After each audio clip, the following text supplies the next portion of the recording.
How strict should your diet be? People wonder how strict your diet has to be. And I'm not saying how hard it should be, like how much of a calorie deficit should you be at, how low your calories should be. What I'm saying is how strictly should you follow your plan? And the answer is it depends, okay? I'm going to tell you the steak and eggs diet, okay, it's a ketogenic diet. It's really, really relaxed. Basically, what you do is 2 to 3 times a day, you eat as much steak and eggs, as much beef, and as many whole eggs as you want. Okay, and there are a few different variations that Vince Garanda, the guy who came up with the diet, said. After a while he was saying just any kind of meat and any kind of eggs, as much as you want. Okay, the idea is to stay under 30 grams of carbs, maybe 20 grams of carbs a day. Okay, keep it as low as possible. Now, with a diet like that, you don't really have to be strict. Okay, I remember, I think I talked about this in another video. I got in really good shape on the steak and eggs diet. I really, truly burnt fat and built muscle at the same time.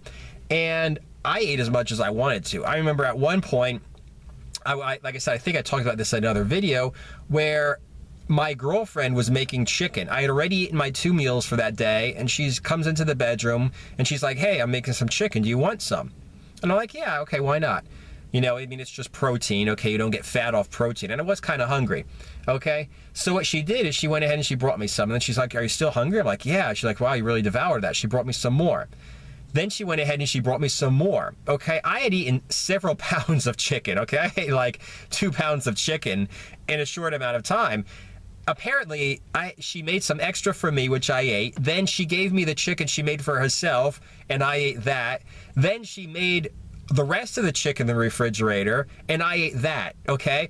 And we ended up having to go out and get some more food for her to eat because I literally ate all the chicken that was thawed out in the refrigerator. And I didn't get fat because, like I said, a diet like the steak and eggs diet is very instinctive, okay? All you're really trying to do is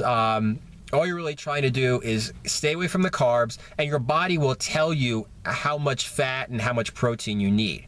And in a situation like that, where I just ate like a couple pounds of chicken, maybe I needed it to build up some muscle that I was tearing down in my hard workouts, okay? Maybe I just needed it because I got in really good shape while eating like this.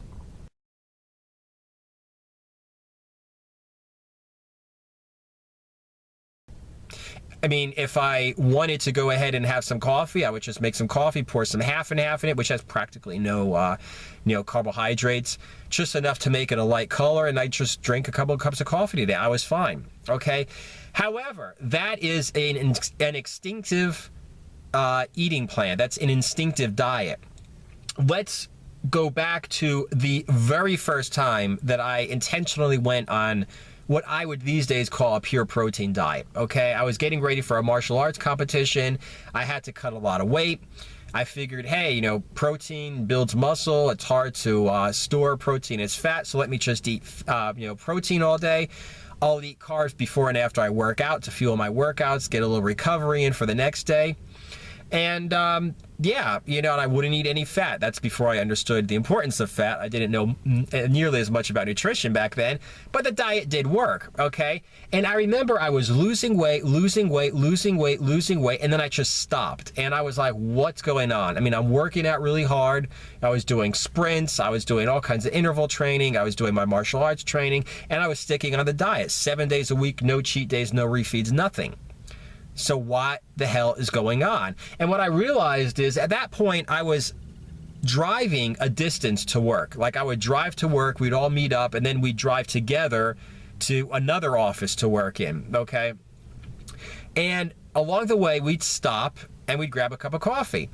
And what I realized was the only thing that could possibly be considered cheating on my diet was the cup of coffee, because who cares? It's just one coffee, right? You don't have to be so strict.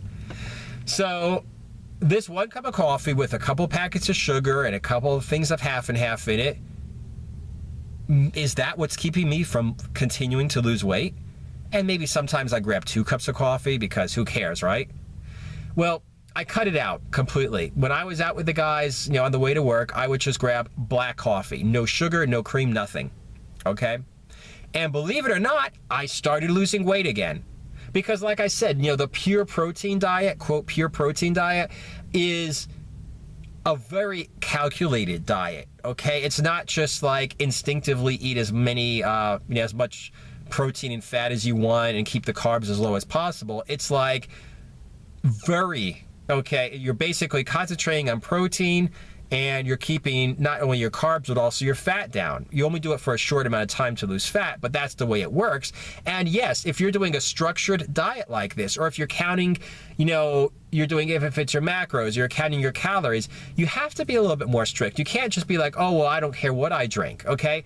Recently, for instance, I've been experimenting with the pure protein diet, and I noticed that I was drinking a lot of coffee, and I was enjoying my coffee, okay? And I thought to myself, okay, great, not a big problem. On the steak and eggs diet, that's true. But the fact of the matter is, the pure protein diet, I'm cutting down my carbs to like almost nothing, and I'm reducing my fat as well.